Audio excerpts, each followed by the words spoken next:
మాట్లాడే ప్రయత్నం చేస్తూ ఉంటారు. ఆ భాష మాట్లాడినప్పుడు ఎస్ మీకు కావాల్సిన స్లాంగ్ మాట్లాడండి. బట్ సాధ్యమైనంత వరకు మన ఎదురుగుండా తెలుగుడు ఉన్నప్పుడు తెలుగులో మాట్లాడుకుందాం, వేరే భాషలో వద్దు.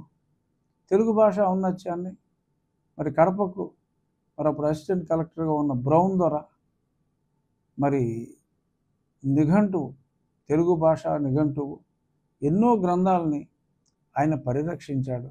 ఎన్నో అన్నమయ్య గేయాల్ని చందమామ రావే జాబిల్లి రావే లాంటి ఎన్నెన్నో గేయాలు, అద్భుతమైన అన్నమయ్య పాటల్ని, వేమన పద్యాల్ని ముఖ్యంగా, ఎందుకంటే కడపకు చెందిన వేమన, కడపకే చెందిన అన్నమయ్య మరి ఎక్కడో తెల్లవాడు వచ్చి ఆ భాషని పరిరక్షణ కోసం అంతా పరితపిస్తే దురదృష్టవశాత్తు అదే కడప జిల్లా నుంచి మన భాషని మనకు కాకుండా చేసే ప్రయత్నాల నుంచి మనల్ని మనం కాపాడుకోగలిగాం.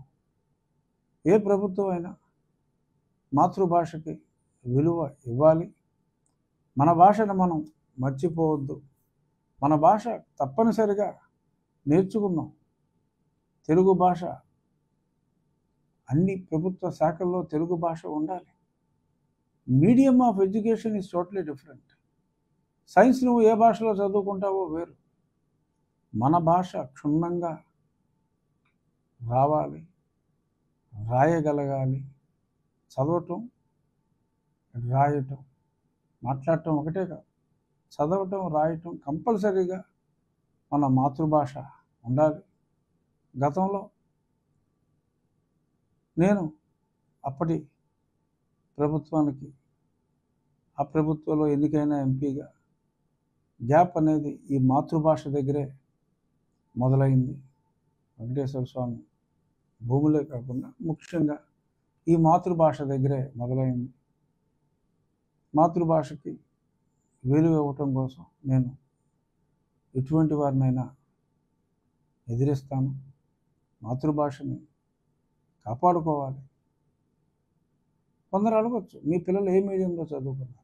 నా పిల్లలు రాసినంత స్పష్టంగా తెలుగు మాట్లాడతారు, రాస్తారు, తెలుగు భాషని ప్రేమిస్తారు. అందుకే చెప్తున్నా, medium of education is totally different than learning mother tongue. Telugu సంస్కృతిని, సాంప్రదాయాలు మనకు గుర్తుండాలంటే ఇది ఉండాలి.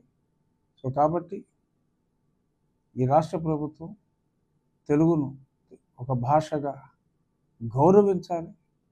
మన భాషను మనం ప్రేమించాలి, గౌరవించాలి. మన భాషా ప్రముఖుల్ని ఎటువంటి పద్యాలు మన భాషలో ఉన్నాయి. తిరుపతి వెంకట కవులు ఎటువంటి పద్యాలు రాశారు. వచనం, గద్యం అత్యద్భుతం తెలుగు భాషలో.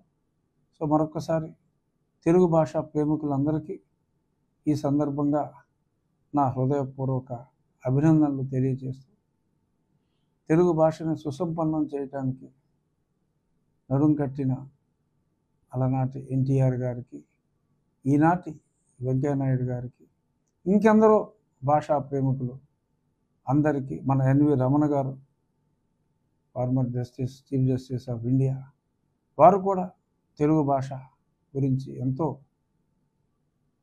మరి కష్టపడి ఎన్నో సమావేశాల్లో పాల్గొన్నారు. అలాగే ఈనాటి మా శాసనసభ్యుల్లో మండలి బుద్ధప్రసాద్ గారు తెలుగు భాషకి వారిచ్చే ఆ గౌరవం నిజంగా మరవలేనిది. అలాగే మరి నా అభ్యర్థన, ఎమ్మెల్యేలు అందరూ కూడా, ఎమ్మెల్యేలనే కాదు, వారి వారి నియోజకవర్గాల్లో కంపల్సరీగా తెలుగు అనేది అధ్యయనం చేయని వారు లేకుండా ఉండాలి అని చెప్పి ఈ మంచి రోజు మనం అందరం ప్రతిజ్ఞ చేద్దాం. తెలుగు భాషను ప్రేమించే వాళ్ళనే మనం ప్రేమిద్దాం. పరాయి భాషని ద్వేషించమంటున్నాం. మన భాష కన్నా పరాయి భాషని ప్రేమించే వాళ్ళని మార్చుదాం, వాళ్ళ మైండ్ సెట్ మార్చుదాం. జై తెలుగు, జై తెలుగుదేశం. Thank you.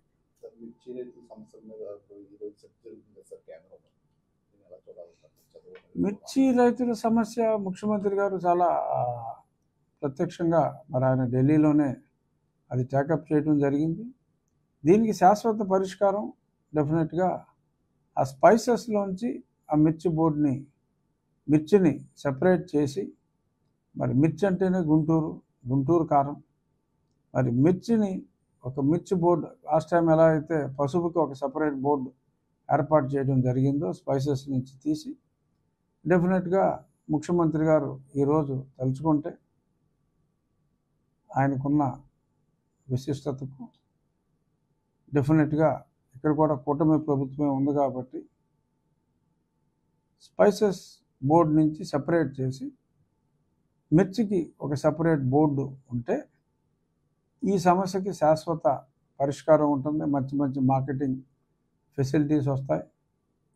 ఎందుకంటే 60 స్పైసెస్ ఉన్నప్పుడు ఫోకస్ కష్టం అవుతుంది కాబట్టి డెఫినెట్గా నా ఉద్దేశం, కొంతమంది ఎమ్మెల్యేలు కూడా మాట్లాడారు నాతో ఈ అసెంబ్లీ సమావేశాల్లో దీని గురించి మాట్లాడే అవకాశం కూడా మాకు కావాలని.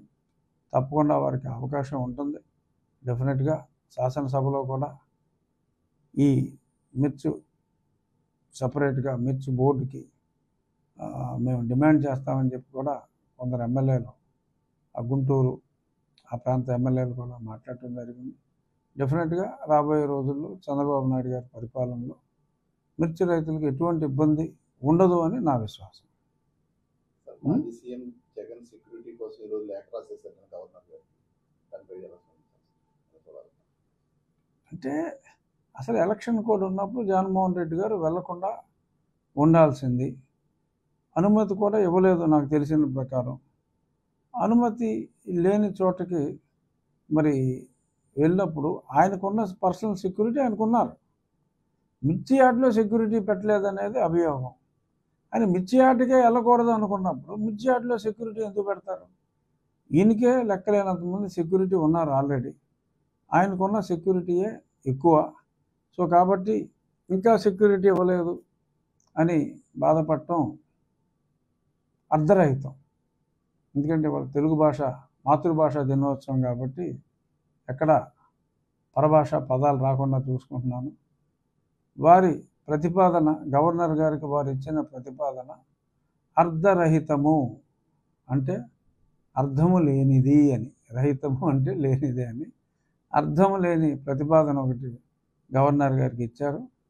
ఇంట్లో కూర్చోవలసి వచ్చినప్పుడు పబ్లిక్లో తిరగకుండా కూర్చోవాలి. ఆయన సెక్యూరిటీ ఆయనకు ఉంది కాబట్టి దానికి సంతోషించాలి. అలవి కాని చోట అధికుల మనరాదు అని ఒక తెలుగు సామెతని మరి డిమాండ్ చేసిన ఆ వ్యక్తులు గుర్తుంచుకోవాలి. ఒక శాసనసభ్యుడిగా జగన్మోహన్ రెడ్డి గారిని నేను గౌరవిస్తాను. కానీ మరి ఆయన ఎలక్షన్ కోడ్ ఉన్నప్పుడు అక్కడికి వెళ్ళటానికి వీలు లేదు, పర్మిషన్ ఇవ్వనప్పుడు ఆయన చట్టాన్ని గౌరవిస్తారని పోలీసులు భావిస్తారు తప్ప ఆయన ఇలా చట్టాలను అతిక్రమించి ఎక్కడ పడితే అక్కడికి వెళ్ళిపోతారని, అక్కడికి మళ్ళీ ఈ పోలీసులందరినీ కాపలాకి ఆయన కోసం కాపలాకి పెడతారని, అయినా ఆయనకు అంత భయం ఉన్నప్పుడు ప్రజల్లో మమేకం అవటానికి ఆయన వెళ్ళినప్పుడు మళ్ళీ ప్రత్యేకంగా పోలీసు రక్షణ కావాలంటాం, ఆయనకు అంత సొంత రక్షణ ఉన్నప్పుడు కూడా మరి అలా మాట్లాడటం మరి ఏమని చెప్తాం? కొన్ని పదాలు మనం వాడకూడదు. మాజీ ముఖ్యమంత్రి, ఎమ్మెల్యే. సో కాబట్టి ఒక ఎమ్మెల్యేగా ఆయన గౌరవిస్తూ, ఒక మాజీ ముఖ్యమంత్రిగా కూడా ఎన్ని తప్పులు చేసినప్పటికీ ప్రజలు శిక్ష విధించేశారు కాబట్టి మాజీ ముఖ్యమంత్రిగా ఇటువంటి అసందర్భమైన అర్థం పర్థం లేని డిమాండ్లు భవిష్యత్తులో వారు చెయ్యరు అని విశ్వసిస్తూ ఇంతటితో ముగిద్దాం. Thank you.